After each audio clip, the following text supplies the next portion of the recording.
Very good morning students, मैं रजत स्वागत करता हूं आपका अपने यूट्यूब चैनल ज्ञान बिंदु ई लर्निंग पर। स्टूडेंट, ज्ञान बिंदु ई लर्निंग पर हमने एसएससी जीडी, यूपी लेखपाल और यूपी पुलिस कांस्टेबल का बैच स्टार्ट कर दिया है, जो कि 70 दिनों का है। इन 70 दिनों में आप अपनी तैयारी को बिल्कुल शून्य से लेकर के कंपटीशन लेवल तक ले जा सकते हैं। जी हाँ, यदि आपने पहले कभी तैयारी नहीं की है या आपकी तैयारी कमज़ोर है, तब आप हमारे बैच के साथ जुड़कर इन 70 दिनों में अपनी तैयारी को शून्य लेवल से लेकर के कंपटीशन लेवल तक ले जा सकते हैं। स्टूडेंट्स, आज का जो हमारा टॉपिक है वो है मैथमेटिक्स का एलसीएम और एचसीएफ। ठीक है, मासा या लासा। इस मासा या लासा के कॉन्सेप्ट इससे पिछले लेक्चर में मैंने करवा दिए हैं। अगर आपने वो नहीं देखा है तो पहले आप उसको जाकर के देख लीजिए। अगर आपको मासा और लासा के कॉन्सेप्ट आते हैं तब आप आज मेरे साथ सवालों की प्रैक्टिस कर सकते हैं। आइए देखते हैं। सबसे पहला क्वेश्चन, हम पहला ही क्वेश्चन बहुत अच्छा वाला ले रहे हैं। पहला क्वेश्चन कहता है कि मान लीजिए 6 अंकों की न्यूनतम संख्या n है। ठीक है, क्या बोला है कि मान लीजिए 6 अंकों की न्यूनतम संख्या, 6 अंकों की न्यूनतम संख्या n है। लिख देता हूं मैं, 6 अंकों की न्यूनतम संख्या n। ठीक है, n है जो कि 4, 6, 10 और 15 से विभाजित है। 4, 6, 10 और 15 से भाग देने पर 2 शेष आए। कितना? 4,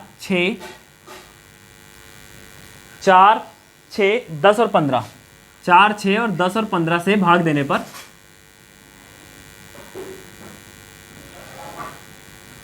4, 6 और 10 और 15 से भाग देने पर कितना आए?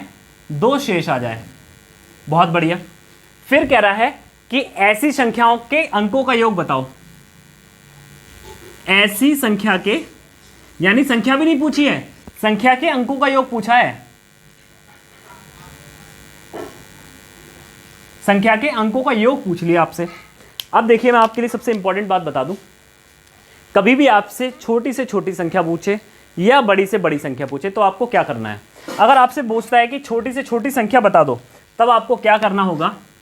छोटी से छोटी संख्या बताने के लिए आप लिखिए 1 और उसके आगे 0 लगा दीजिए, उतने अंकों की संख्या बना दीजिए। देखो वो क्या कह रहा है, न्यूनतम यानी छोटी से छोटी। तो हम देख लेते हैं, 1, 2, 3, 4, 5 और एक ये 6। ये 6 अंकों की छोटी से छोटी संख्या हो गई। ठीक है, इसमें लिख देता हूं छोटी से छोटी।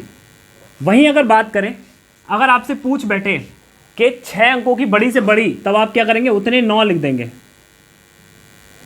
ये 6 अंकों की क्या हो जाएगी? बड़ी से बड़ी हो जाएगी। ओके, यानी इस बात का मतलब क्या है? अगर आपसे छोटी से छोटी संख्या बोले तो आप 1 लिख करके 0 लगा दीजिए। अगर आपको बड़ी से बड़ी पूछे तो ये 999 लिख दीजिए। ठीक है, लेकिन हमसे पूछ रहा है क्या? छोटी से छोटी, तो हम बड़ी से मतलब नहीं लिखते हैं। ये मैंने आपकी बस नॉलेज के लिए आपको बता दिया। तो छोटी से छोटी संख्या पूछ रहा है भैया, छोटी से छोटी संख्या। अब क्या है? इतनों से भाग देने पर शेष बचे। ठीक है, तो यहां पे संख्या देखो कौन सी है? न्यूनतम। जैसे ही न्यूनतम बोले, इन संख्याओं का एलसीएम निकाल दो। ठीक है, एलसीएम निकालेंगे किसका? 4, 6, 10 और 15। एलसीएम निकाल देते हैं, इस तरफ लिख देते हैं 4, 6, 10 और 15। इनका एलसीएम पूछ रहा है। वैसे तो एलसीएम इनका एक बार में निकाल के मैं आपको बता देता हूं कि 60 होगा, लेकिन मैं चलिए आपको यहां पर निकाल के दिखा देता हूं कैसे निकालते हैं एलसीएम। 2 से काटेंगे, 2 दूनी 4, 2 तियां 6, 2 पंजे 10, 15 ऐसे रहेगा। फिर काटेंगे 2 से, 1, 3, 5, 15। अब इस बार 5 से काट दो, 1, 3, 1, 3। ठीक है, फिर 3 से काटो, 1, 1, 1, 1। अब देखो इनकी गुणा करो, 5 तियां 15, दूनी 30, दूनी 60, यानी एलसीएम कितना आ गया? 60। अब ये 60 एलसीएम आ गया और आपसे क्या कह रहा है? भाग देने पर, ये लिखा है भाग देने पर 2 शेष बचे। तो चलिए भाग देते हैं, इसको भाग दीजिए। किससे भाग देना है? 6 अंकों की छोटी से छोटी संख्या को 60 से भाग देना है। 1, 2, 3, 4, 5, 6, बिल्कुल सही रहा। भाग दो, एक बार में कटा, बड़े बड़े 0 लिख देता हूं। एक बार में काटेंगे तो कितना हो जाएगा? 60। बचेगा कितना? 40। 0 उतारेंगे, फिर कितना होगा? 6 छंग 36, 360। फिर बचा कितना? 40। ऐसे ही जब आप काटते जाएंगे तो लास्ट में आएगा कितना? 40। अब आप पहले से ही छोटी से छोटी संख्या निकाल रहे हैं, यानी अब आपको क्या करना होगा? ये कितनी, इसमें कितना जोड़ दें कि ये 60 से कट जाए? ये 40 ऐसे ही बचेगा लास्ट में, और इसमें कितना जोड़ दें कि 60 से कट जाए? तो बेटा इसमें हम 20 जोड़ दें, तब कितना हो जाएगा? 60। यानी इस संख्या में अगर हम 20 जोड़ दें तब कितने किससे कट जाएगी वो, इन सभी संख्याओं से कट जाएगी। यानी अगर इसमें इकाई, दहाई, सैकड़ा, हजार, 10,000, लाख, 1 लाख में 20 जोड़ दें तब इन संख्याओं से ये सभी से कट जाएगी। ठीक है, तो जोड़ दो। ठीक है, इसमें क्या करेंगे, 60 जोड़ देंगे। जोड़ दिया, ये 40 पहले का शेष बचा, 20 ये जोड़ दिया, 60 जोड़ दिया। अब कह रहा है कि 2 और शेष बचे, अभी तक तो पूरी कट जा रही है, तो संख्या कितनी हो जाएगी, संख्या कितनी हो जाएगी, ये संख्या कितनी हो जाएगी, 2 2 0 0 0 1। इन सभी को जब जोड़ेंगे, इन सभी के अंकों को जोड़ेंगे, अंक 2 2 4 और 1 5, तो अंकों का अंक कितने निकल के आएंगे, 5। और यही आपका आंसर है। इस तरीके से घुमाऊ सवाल पूछ लेता है। ये सवाल मैंने आपके लिए बहुत आराम से सॉल्व करके बताया है। इस तरीके के सवालों को आप मुश्किल से 1 मिनट में सॉल्व कर लेंगे। ठीक है, 1 मिनट में आपको इस तरीके के सवालों को सॉल्व कर लेना है। यहाँ एलसीएम आपको निकाल के बताया है, आप आसानी से निकाल सकते हैं। यहाँ डिवीजन आप करेंगे तो आपको 2 डिवीजन के बाद में पता चल जाएगा कि 40 है। फिर आप इसको पूरा करने के लिए 20 जोड़ेंगे तब ये 60 होगा। 60 का मतलब हो गया पूरी तरीके से डिवाइड, लेकिन हमें तो 2 शेष बचाना है, तो 2 और जोड़ेंगे और इसके अंकों का योग। ये इसके स्टेप्स है। ठीक है, ये सवाल बहुत इंपॉर्टेंट है, आप इसको नोट कर लीजिए। अगला सवाल देखते हैं, नेक्स्ट क्वेश्चन देखते हैं।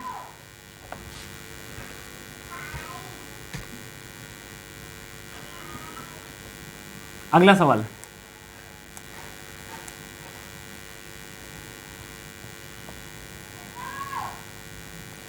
चलिए नेक्स्ट क्वेश्चन, क्वेश्चन नंबर 6। वह कौन सी न्यूनतम संख्या है जिसे दुगना करने पर 12, 18, 21 और 30 पूर्णतः विभाजित हो जाए।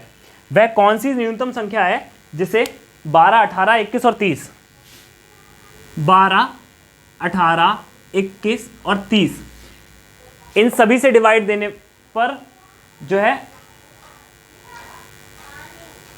पूर्णतः विभाजित हो जाती है। ठीक है, जिसे दुगना करने पर, तो पहले तो वो संख्या निकाल लो। वो न्यूनतम संख्या लिखा हुआ है, जैसी न्यूनतम संख्या होगी मतलब आपको क्या करना है, आपको निकाल लेना है एलसीएम। काटो बेटा, 2 से काटना शुरू करो, 2 छिंग 12, 2 नीम 18, 21 ऐसे रहेगा 15। ठीक है, फिर 2 से काटो, 3 9 21 और ये 15। फिर 3 से काटो, 3 कम 3, 3 3 9, 3 7 21, 3 5 15। ठीक है, अब यहाँ पर कुछ भी नहीं कट रहा है ना, तो गुणा कर लो, 7 पंजे 35, 35 तियाँ कितने हो गए, 7 पंजे 35 और 35 तियाँ हो गए 105, 105 तियाँ कितने हो गए 315, 315 दूनी कितने हो गए, 315 दूनी 600, 630 है ना, 630 दूनी कितने हो गए 1260। तो 1260 एक ऐसी संख्या है जो इन सभी से कट जाएगी। ठीक है, इन सभी से 1260 कट जाएगी। लेकिन क्या पूछ रहा है, वो कौन सी संख्या है जिसका दुगना करने पर, यानी अगर इसको हम डिवाइड कर दें 2 से तो हमें एक ऐसी संख्या मिलेगी जिसे दुगना करने पर इन सभी से कट जाएगी, क्योंकि 1260 इन सभी से कट रही है। तो इसको डिवाइडेड बाई 2 करो, 2 छिंग 12, 2 3 6 0, 630 आपका आंसर हो जाएगा बेटा। क्या हो जाएगा, 630 आपका आंसर हो जाएगा। और आपका ऑप्शन नंबर कितना दे रखा है, 3 दे रखा है। ऑप्शन नंबर 3 आपका दे रखा है। इस तरीके से आपको सवालों को सॉल्व करना है। ठीक है, चलिए नेक्स्ट सवाल देखते हैं, क्वेश्चन नंबर 16। यह सवाल आपको अक्सर एग्जाम में देखने को मिलेगा ही मिलेगा, पूछता है, जनरली पूछता है और पूछ लेगा। कहता है कि 5 घंटे एक साथ बजना शुरू करते हैं क्रमशः 6, 7, 8, 9 और 12 सेकंड के अंतराल पर। वे कितने समय बाद, कितने सेकंड बाद फिर एक साथ बजेंगे, 6, 7, 8, 9 और 12। 6, 7, 8, 9 और 12। तो बेटा इस तरीके से अगर कभी घंटे पूछ ले और कितने समय बाद बजेंगे तो आपको एलसीएम निकालना होता है। इसका एलसीएम निकालिए बेटा, इसका एलसीएम निकालेंगे तो क्या होगा, देखिए काटो 2 से, 2 3 6 7, 2 चौकू 8, 9 6, फिर 2 से काटिए, 3 7 2 9 3। ठीक है, फिर 2 से काटिए, 3 7 1 9 3। ठीक है, अब इसको 3 से काटिए, 1 7 1 3 1। अब देखो यहां पे कुछ कटने लायक नहीं बचा तो इसकी गुणा करो, 7 3 21, 21 तियां कितने हो गए 63, 63 दूनी कितने हो गए 126, 126 दूनी 252, 252 दूनी कितने हो गए 252 दूनी हो गए 504। तो 504 सेकंड के बाद 504 सेकंड के बाद में ये घंटियां जो हैं आपस में बार बार बजेंगी, मतलब 504 सेकंड के बाद में एक साथ बजेंगी। ठीक है, देखिए इस तरीके के सवालों को आप कितनी देर में कर ले रहे हैं, चुटकियों में 10 सेकंड में कर ले रहे हैं। ये रहा 504, इसको आप कितने एक साथ कब बजेंगी, तो ये एक साथ बजेंगी बेटा 504 सेकंड के बाद में। ठीक है, इस तरीके के सवाल आपसे पूछ लेता है, आपको नोट कर लेना चाहिए ये टाइप भी। अगला सवाल देखते हैं, क्वेश्चन नंबर 17। क्वेश्चन नंबर 17 एक लॉजिकल सवाल है। क्वेश्चन नंबर 17 मैंने इसलिए अपने इसमें रखा है क्योंकि ये एक लॉजिकल सवाल है। क्वेश्चन नंबर 17 आपसे कहता है कि दो सह अभाज्य संख्याओं का गुणनफल, दो सह अभाज्य संख्याएं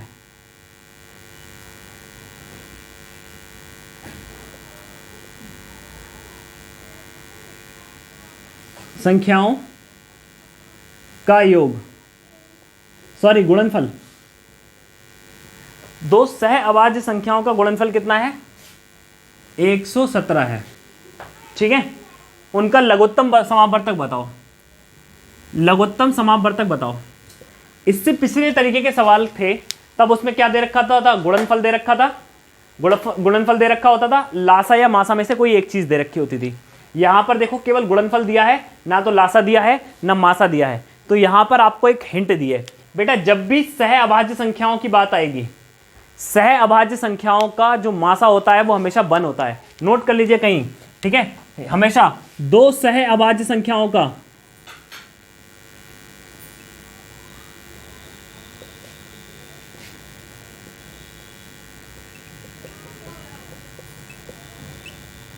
दो सह अभाज्य संख्याओं का जो गुणनफल है, सॉरी मासा, वो हमेशा कितना हो जाएगा 1 हो जाएगा बेटा। ठीक है, आइए अब इस पे देखते हैं। हमें मासा दे रखा है, गुणनफल दे रखा है। मैंने आपको क्या बताया था फॉर्मूला, लासा गुणा मासा बराबर संख्याओं का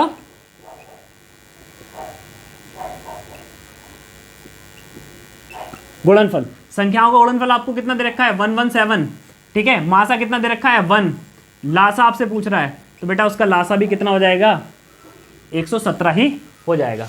117 आपका राइट आंसर हो जाएगा। ये एक लॉजिकल सवाल था, अक्सर एग्जाम में पूछ लेता है और बच्चे इसको छोड़ के आ जाते हैं। ठीक है, आपको छोड़ना बिल्कुल भी नहीं है, इस तरीके के सवाल आपको पता होना चाहिए। ठीक है, चलिए अगला देखते हैं। क्वेश्चन नंबर नेक्स्ट क्वेश्चन आपसे क्या कहता है,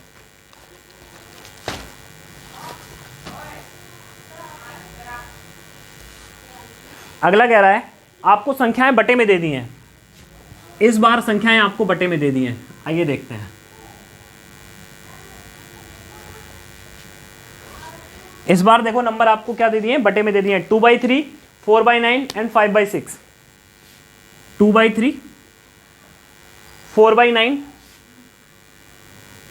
2/3, 4/9 एंड 5/6 ये संख्याएं दे रखी हैं। पूछ रहा है इनका लासा बता दो, लासा बता दो। तो एक चीज मैं आपको दो फार्मूले लिखा देता हूं। अगर आपको भिन्न दे रखी हैं, ठीक है, अगर आपको भिन्न में दे रखी हैं तो लिख लो, थोड़ा सा नीचे लिखा हूं ताकि यहां सवाल आ जाएगा। भिन्न का लासा, तो भिन्न का लासा बराबर होता है अंश का लासा बटे हर का मासा। इसको आप नोट कर लें, जनरली पूछ लेता है सवाल। और इसका एक होता है भिन्न का मासा, अगर आपसे मासा पूछ ले तो क्या हो जाएगा अंश का मासा बटे हर का मासा। ओके, और ये भी आप क्या कर लें, नोट कर लें। तो हमसे क्या पूछा है बेटा, भिन्न का लासा पूछा है, तो अंश का लासा और हर का मासा। तो 2, 4 और 5 का लासा क्या हो जाएगा, 2, 4 और 5 का लासा क्या हो जाएगा, 2 से काटो, 2 एकम 2, 2 दूनी 4, 5 है ना, 5 दूनी 10 दूनी 20, लासा कितना हो गया 20। तो यहां पर फॉर्मूला लिख देते हैं भिन्न का लासा, तो ये क्या हो जाएगा, अंश का लासा बटे हर का मासा। ठीक है, तो अंश का लासा मैंने कितना निकाल दिया बेटा, अंश का लासा हमने निकाल लिया 20, लिख लो। और हर का मासा कितना हो जाएगा, तो हर का मासा कितना हो जाएगा 3। आपका आंसर कितना हो जाएगा 20/3। 20/3 will be your right answer. ठीक है, चलिए, तो इस तरीके के सवाल होते हैं जो आपको जनरली एग्जाम में देखने को मिलते हैं, और ये बहुत इंपॉर्टेंट सवाल और टाइप्स हो जाते हैं लासा और मासा यानी एलसीएम और एचसीएफ के पॉइंट ऑफ व्यू से। उम्मीद करता हूँ आपको हमारा वीडियो बहुत पसंद आ रहा होगा। अगर आपको हमारा वीडियो पसंद आ रहा है तो प्लीज़ हमारे वीडियोस को लाइक कीजिए, चैनल को सब्सक्राइब कीजिए और अपने सभी दोस्तों को शेयर कीजिए जो अपनी तैयारी को बिल्कुल जीरो लेवल से लेकर के कंपटीशन लेवल तक ले जाना चाहते हैं। मिलते हैं नेक्स्ट लेक्चर में, धन्यवाद।